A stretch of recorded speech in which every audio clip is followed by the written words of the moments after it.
Hi welcome back to Riya Raj RPN vlogs. ரொம்ப நாளாக video போடாமல் இருந்தேன். ஸோ இன்றைக்கி வீடியோ போடலான்னு சொல்லிட்டு தான். இது நேற்றோட ஃப்ரைடே விலாக் தான். நம்ம காலையிலேருந்து ஈவினிங் வரைக்கும் என்னெல்லாம் பண்ணோன்றதை ஒரு குட்டி மினி விலாக்காக தான் உங்களுக்கு காட்டியிருக்கேன்.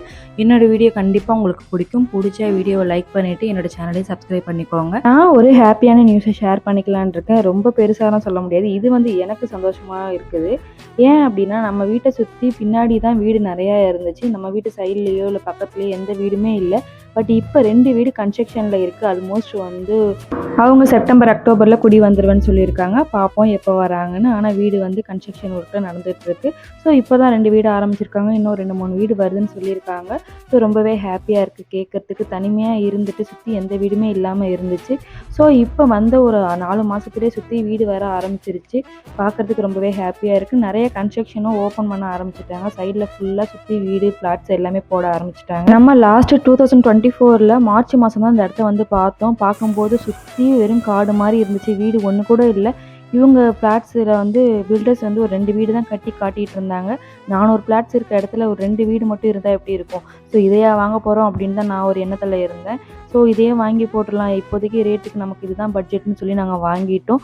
பட் வீடு வருமா என்னென்னலாம் தெரியாது. பட் எங்கள் மாமா சொன்னாங்க போக போக வந்துருமா, டெவலப் ஆகுது, பூந்தமல்லி மெட்ரோலாம் வரப்போகுது, ஸோ அதுக்கேற்ற மாதிரி இங்கே வருது, டைட்டில் பார்க்லாம் இருக்குது அப்படின்னு சொல்லியிருந்தாங்க. ஸோ அந்த நம்பிக்கையில் நம்மளும் வாங்கிட்டோம். ஸோ 1 இயர்க்கு அப்புறம் தான் நம்ம பால் காய்ச்சி குடி வந்தோம். நம்ம வந்த டைம்லேயே பார்த்தீங்கன்னா ஒரு 15-20 வீடு உள்ளே வந்துட்டாங்க. குடி ஆல்மோஸ்ட் வந்துட்டாங்க எல்லாருமே.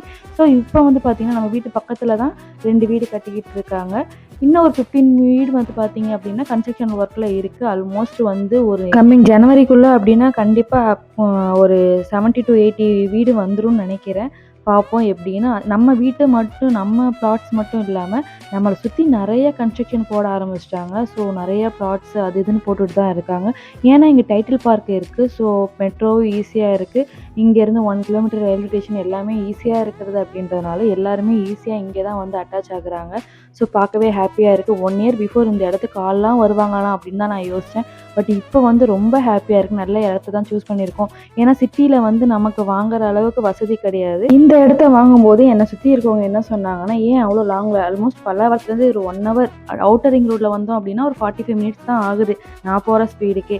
பட் இன்னும் கொஞ்சம் ஸ்பீடாக வந்தோன்னா 1/2 hour வரும். அந்த அளவுக்கு ஃபாஸ்ட்டாக வர வேணாம், ஸ்லோவாக வந்தாலே போதும். ஏன்னா பூந்தமல்லியிலேருந்து இங்கே ஒரு 20 minutes தான் ஆகுது. கொஞ்சம் அவுட் ஆஃப் உள்ள ஏரியா கொஞ்சம் வில்லேஜ் மாதிரி இருக்கும். இன்னும் போக போக சிட்டி 1 கிலோமீட்டருக்குள்ளே சிட்டி வந்துடுது.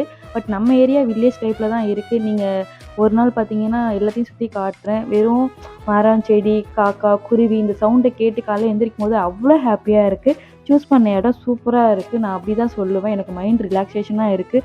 சிட்டிக்குள்ளேருந்து வண்டி சவுண்டு அது இதுன்னு இருக்கும்போது இது பீஸ்ஃபுல்லாக இருக்குது. நல்ல காத்தோட்டமான ஏரியா.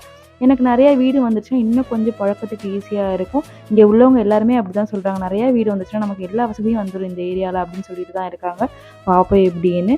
ஸோ வெள்ளிக்கிழமைனால காலையிலே எழுந்திரிச்சு நான் குளிச்சுட்டு கோலம் போட்டுட்டு அதுக்கப்புறம் நிலைவாசலில் பூஜை பண்ணிகிட்டு இருந்தேன். ஸோ என்னோடய நாள் ரொம்ப நாளைக்கு அப்புறம் இப்படி வழக்கம் போல் ஆரம்பிச்சிச்சு. ஏன்னா நான் ஊருக்கு அங்கே எங்கேன்னு போயிட்டு வந்துட்டு இருந்தேன். அப்பப்போ ஒரு சில நல்ல விஷயங்கள், கெட்ட விஷயங்கள் எல்லாமே வீட்டில் நடந்துகிட்டு இருந்துச்சு.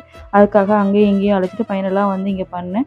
இந்த மாதிரி மஞ்சள் குங்குமம் வச்சு நான் நிலைவாசலில் சாமி கும்பிட்டேன் அப்படின்னாவே இந்த வீட்டுக்கு வந்ததுலேருந்து மழை தான் பெய்யுது. 1 வீக்காக மழை இல்லை. நேற்று வெள்ளிக்கிழமை அப்படி சாமி கும்பிட்டுட்டு எல்லாமே முடிச்சு சாயந்தரம் 6 மணிக்கு பார்த்தீங்க அப்படின்னு நல்ல மழை, சொல்லவே முடியல. நான் பார்த்தீங்கன்னா ஃபஸ்ட்டு பம்மலில் தான் இருந்தேன். அதாவது பல்லாவரம் பக்கத்தில். அங்கே இருந்த பக்கத்தில் எல்லா கோயிலுக்கும் ஈஸியாக தான் இருந்துச்சு. குன்றத்தூர் கோயிலாக இருந்தாலும் சரி, மாங்காடு காமாட்சியம்மன் கோயிலாக இருந்தாலும் சரி, வடபழனியாக இருந்தாலும் சரி, எல்லாமே ஈஸியாக இருந்தது. இங்கே எப்படா போக போகிறோம்னு நினச்சோம். சேம் அங்கேருந்து எவ்வளோ தூரம் குன்றத்தூர் கோயிலோ காமாட்சியம்மன் கோயில் போகிறோமோ அதே தொலைவோட கம்மியாக தான் இருக்குது.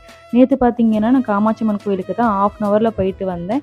குன்றத்தூர் கோயிலுக்கும் இங்கேருந்து அடிக்கடி போகிற மாதிரி தான் இருக்குது. கடவுள் நம்மளை எப்பயுமே நெருக்கமாக தான் வச்சுருக்காருன்ற நம்பிக்கையில் நானும் நாட்களில் போய் கேட்டிருக்கேன். நல்லதே நினைப்போம், கண்டிப்பாக நமக்கு நல்லதே நடக்கும். ஸோ அதுக்கப்புறம் சாமிலாம் கும்பிட்டுட்டு நான் அதுக்கப்புறம் தான் பருப்பு தாளித்து சாம்பார் இது பண்ணேன். ஸோ கத்திரிக்காய் பொரியல் தான் பண்ணியிருந்தேன். என்னோடய டே இப்படி தான் போயிட்டு இருந்துச்சு. நாள் ரொம்பவே ஹாப்பியாக தான் ஸ்டார்ட் ஆகிருக்கு. ரொம்ப நாளைக்கு அப்புறம் இந்த ஃப்ரைடே பூஜை பண்ணது மனசுக்கு ரொம்ப தெளிவாக இருக்குது. நான் அக்கம் பக்கத்தில் இன்னும் வீடு வராதனால ஏர்லி மார்னிங் எந்திரிக்கல. ஸோ இதுக்கப்புறம் எந்திரிக்கலான்னு சொல்லி முடிவு பண்ணியிருக்கேன். வீடியோ பிடிச்சா லைக் பண்ணுங்கள், ஷேர் பண்ணுங்கள். பாய்.